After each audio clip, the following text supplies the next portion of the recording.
बांग्लादेश लौटेंगी शेख हसीना। आखिर इसका ऐलान आज शेख हसीना ने खुद कर दिया है।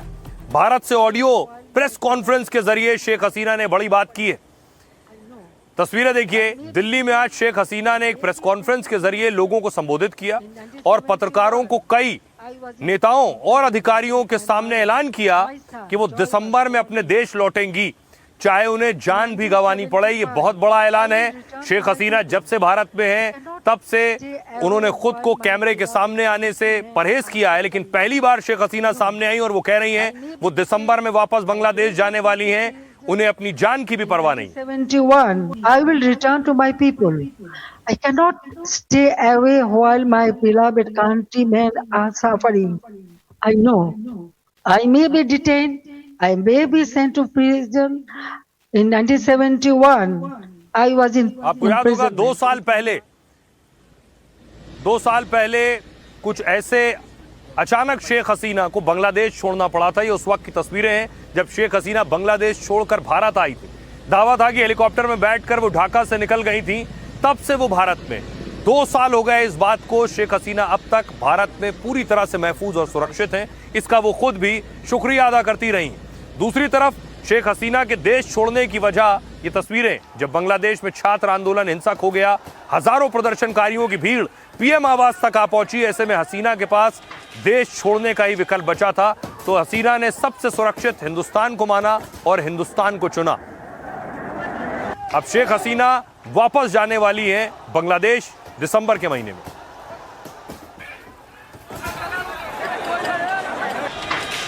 I will return to my people. I know I may be detained, I may be sent to prison. Hindustan में बैठकर शेख हसीना का यह ऐलान बांग्लादेश के कट्टरपंथियों को बहुत चुभने वाला है, क्योंकि जिन शेख हसीना को हिंसक छात्र आंदोलन की वजह से बांग्लादेश छोड़ना पड़ा, वो फिर से अपने मुल्क में धमाकेदार वापसी करने वाली हैं। इसका ऐलान शेख हसीना ने ठीक उसी तारीख पर किया जब उन्हें तख्ता पलटकर बांग्लादेश छोड़ना पड़ा था, मगर अब हसीना ने घर वापसी का ऐलान कर दिया है। TV, you had given us an interview where you first revealed that you will be going back to your homeland in December this year. But I also want to communicate. Your son just said that, there's no communication happening with the government. But would you want some kind of a back channel with the government before you revisit and return to your homeland? Here is our friendly country. Anytime Bangladesh is in a disastrous position, India always stand behind them and they give shelter every time. 1971, then 75, and still. Now, government to government relationship, that is different. But India always has been a great friend, and I know they will remain that.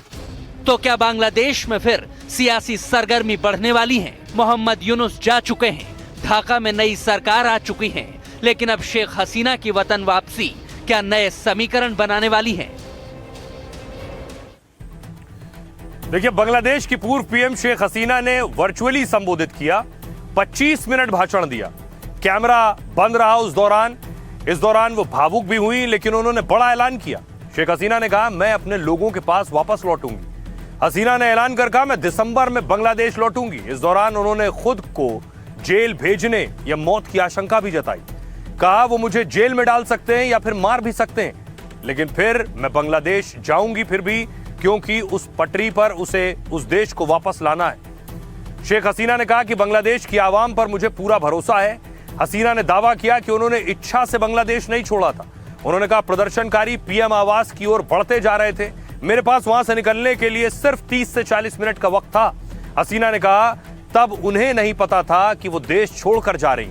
वो अपने पैतृक गांव जाने वाली थी, लेकिन देश छोड़ना पड़ा। दरअसल शेख हसीना ने 5 अगस्त 2024 को बांग्लादेश छोड़ा। इसके बाद वो इस्तीफा देकर सेना के विमान से भारत आई। अब ठीक 2 साल बाद उन्होंने अपनी घर वापसी का ऐलान किया है। इसके लिए हसीना ने फॉरेन करेस्पॉन्डेंट्स क्लब का आयोजन चुना और ये कार्यक्रम दिल्ली में सर मार्कटली ऑडिटोरियम में हुआ। फॉरेन करेस्पॉन्डेंट्स क्लब में क्लब ऑफ साउथ एशिया यानी FCCSA, जो 1958 में बना, नई दिल्ली स्थित पत्रकारों का एक संगठन है, जिसको शेख हसीना ने संबोधित किया। सुनिए, शेख हसीना ने क्या कुछ कहा है बांग्लादेश के आंदोलन पर, अपनी वापसी पर और भारत के लिए। For the last 2 years, I watched my beloved Bangladesh suffer. This is not the Bangladesh we built. This is not the Bangladesh for which 3 million people sacrificed their lives in 1971. Let me begin with the truth about July and August 2024. It was not a peaceful student movement. Muhammad Yunus himself said this was a meticulously designed movement led by a mastermind. I will return to my people. I cannot stay away while my beloved countrymen are suffering. I know I may be detained, I may be sent to prison. They may try to enforce verdicts issued in fabricated cases, but fear cannot decide my duty to the people.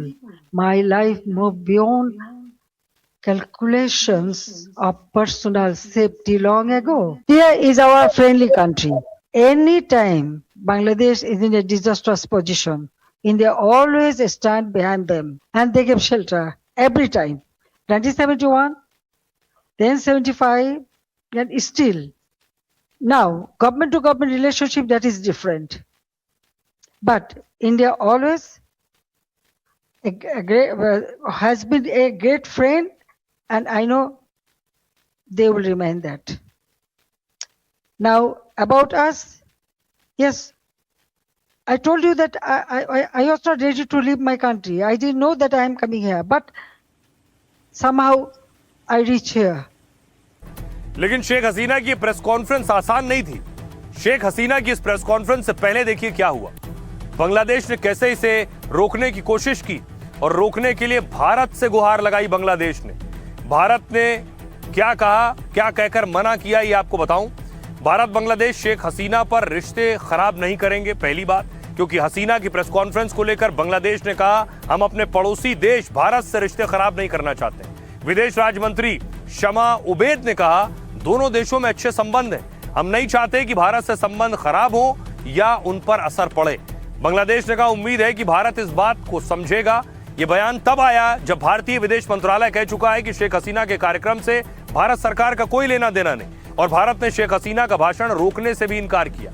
हसीना की press conference पर विदेश मंत्रालय के प्रवक्ता ने कहा था उस कार्यक्रम को एक निजी मीडिया संस्था आयोजित कर रही है। रणधीर जायसवाल ने कहा कि सरकार की इसमें कोई भूमिका नहीं है, भारत सरकार इस मंच पर व्यक्त विचारों का समर्थन नहीं करती है। दरअसल भारत बांग्लादेश फिर से अपने रिश्तों को मजबूत कर रहे हैं। हाल ही में पीएम मोदी ने बांग्लादेशी प्रधानमंत्री को न्योता भेजा था, उन्हें 12 से 13 दिसंबर को दिल्ली में ब्रिक्स समिट में आमंत्रित किया है। संभव है तारिक रहमान पीएम बनने के बाद पहली बार भारत आए। अगर मोदी रहमान मिलते हैं तो दोनों देशों के संबंध मजबूत होंगे, जो हसीना के तख्ता पलट और उनके भारत आने से तनावपूर्ण हुए थे। सुनिए भारतीय विदेश मंत्रालय ने क्या कहा।